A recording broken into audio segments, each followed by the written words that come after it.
Hi, this is just an update. I was working on the CRV the other day, and by the time I got finished I realised the camera hadn't recorded properly.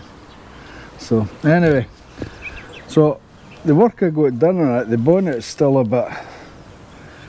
The guy that owns it, or his daughter, they're going to get another bonnet, because that one's just straightened it out, but it's no brilliant.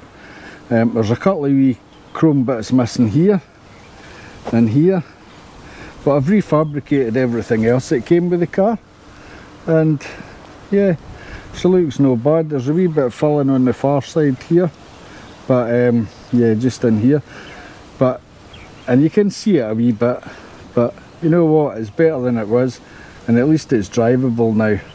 So I reckon by the time we put a new bonnet on it, get these chrome bits for the grille, get that fixed, yeah, the car's good enough. The only other thing it needs is the airbags and a seat belt on the driver's side, but that can be got through time.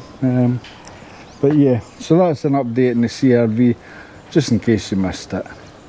Thank you.